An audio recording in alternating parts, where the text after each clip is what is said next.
रात को अचानक राधिका मौसी को किचन से कुछ गिरने की आवाज आई। उन्होंने बाहर निकल के देखा तो किचन में उन्हें कोई सफेद साड़ी में दिखा। वो चीख पड़ी, हे भगवान, आलतू जलालतू आई बला को टालतू, आलतू जलालतू आई बला को टालतू। राधिका मौसी को चीखते सुनकर श्रवण बाहर आता है भागते हुए। अरे माँ, क्या हुआ? क्या देख लिया? दादी माँ आ गई क्या सपने में? अरे बेटा, रसोड़े में देख तो कौन है? श्रवण रसोड़े में झांक कर देखता है और उसे कोई नहीं दिखता अंदर। अब रसोड़े में तो कोई नहीं है माँ। कोई सफेद साड़ी में नहीं है क्या? नहीं माँ, कोई भी नहीं है। चिल्लम चिल्ली की आवाज सुनकर काजल भी वहां आ जाती है। अब क्या हो गया माँ जी? अरे बेटा, रसोड़े में एक चुड़ैल थी सफेद साड़ी में। अरे क्या कर रही थी वो अंदर?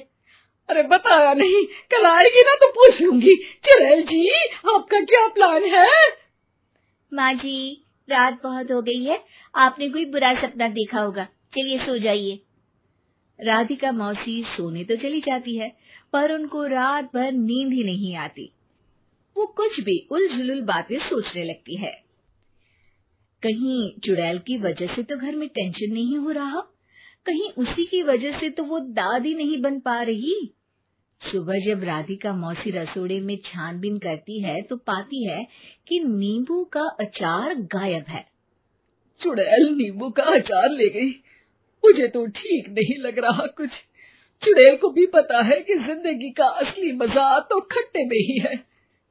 राधिका मौसी झट से श्रवण को फोन कर देती है।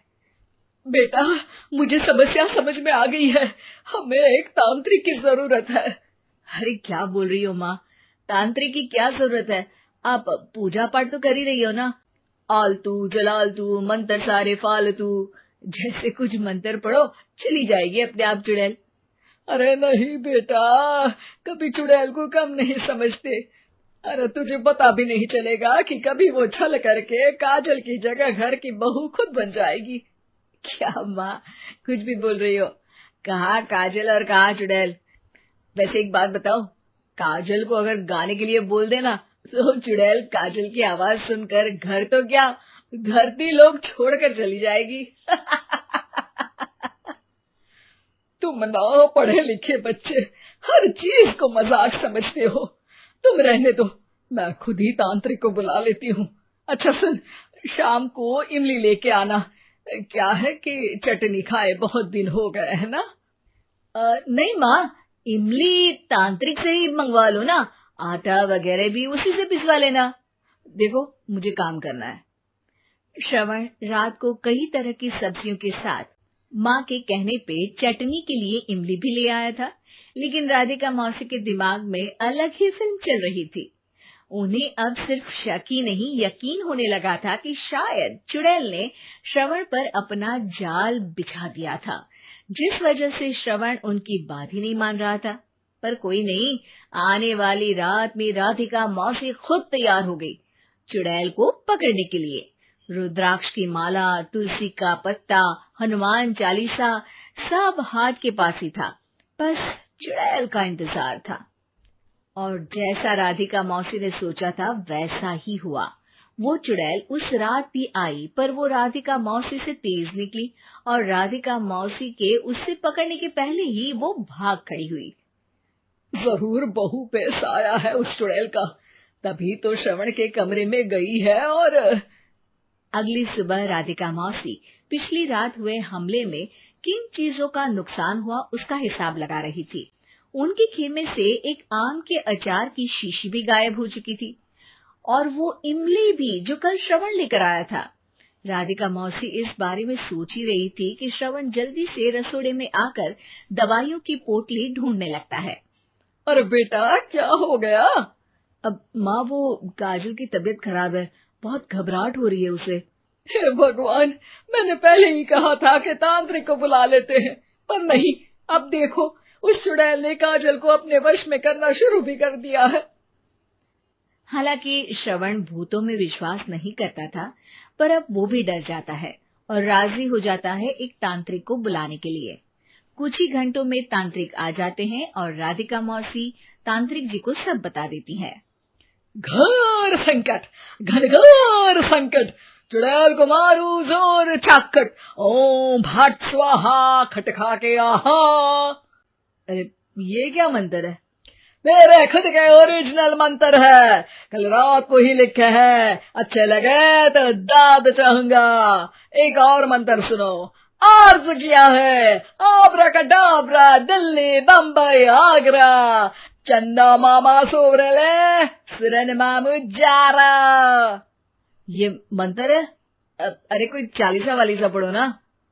वक्त कम है, 40 नहीं पड़ेंगे, 20-25 में काम चलाना पड़ेगा।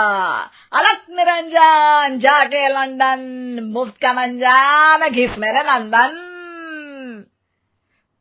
अरे जल्दी करो तांत्रिक जी, जल्दी करो। तांत्रिक अपने उल झलूल मंत्र पढ़ने लगता है। श्रवण को तांत्रिक पे शक होता है।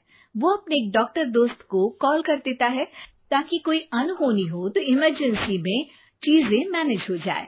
तांत्रिक धुनी रमाता है, जिसकी वजह से कमरे में काफी धुआं हो जाता है और जिसकी वजह से बहू की घबराहट बढ़ जाती है। अब भागेगी चुड़ैल। हाँ। बहू खांसते हुए धुएं से बचने के लिए बाहर चली जाती है। अरे भाग रही है, भाग रही है। पीछे पीछे श्रवण भी जाता है। बहू एक सोफे पर बैठ जाती है। तभी डॉक्टर दोस्त आ जाते हैं और श्रवण को पानी लाने के लिए कहते हैं। थोड़े चेकअप के बाद डॉक्टर कहते हैं, मेरे हिसाब से जाप का काम पूरा हो गया है। क्या मतलब? अरे कुछ भी नहीं माँ, कोई चुड़ैल नहीं है, खुशखबरी है, अब दादी बनने वाली है। मगर वो सब अचार के डब्बे। श्रवण दोनों अचार के डब्बे अपनी माँ को दिखाता है, जो कि उनके बिस्तर के नीचे छुपे हुए थे। आपने सही बोला था माँ, वो चुड़ैल काजल ही थी जो खट्टा खा रही थी। हमें कल ही पता चला, पर हमने आपको ये तांत्रिक वाला काम करने दिया ताकि आपको भरोसा हो जाए कि भूत वगैरह कुछ होता ही नहीं।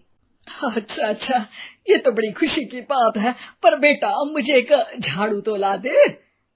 क्यों माँ? ये तांत्रिक का भूत उतारती हूँ मैं। अब तांत्रिक राधा मौसी के डर से घर से भाग निकलता है और राधा मौसी उसके पीछे भागती है। अरे संकट ये घनघोर है, तांत्रिक मुआ चोर है।